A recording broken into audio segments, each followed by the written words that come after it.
মই শ্ৰী হিমন্ত বিশ্ব শৰ্মা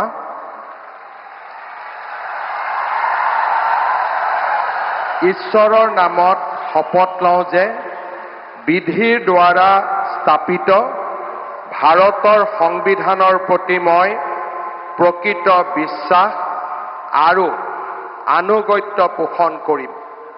মই ভাৰতৰ সাৰ্বভৌমত্ব আৰু অখণ্ডতা অক্ষুণ্ণ ৰাখিম।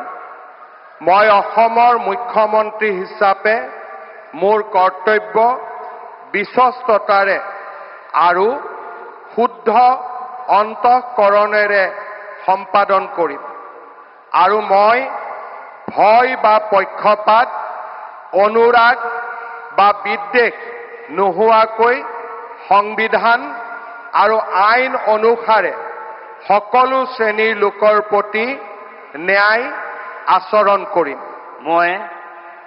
মই শ্ৰী হিমন্ত বিশ্ব শৰ্মা ঈশ্বৰৰ নামত শপত লওঁ যে মই অসমৰ মুখ্যমন্ত্ৰী হিচাপে মোৰ কৰ্তব্যৰ যথাযথ সম্পাদনৰ বাবে আৱশ্যক হোৱাৰ বাহিৰে মই এনে বিষয় যি অসমৰ মুখ্যমন্ত্ৰী হিচাপে মোৰ বিবেচনাৰ বাবে অনা হ'ব বা মোৰ জ্ঞাত হ'ব তেনে বিষয় মই কোনো ব্যক্তি বা ব্যক্তিসকলৰ ওচৰত প্ৰত্যক্ষ বা পৰোক্ষভাৱে অৱগত বা প্ৰকাশ নকৰিম।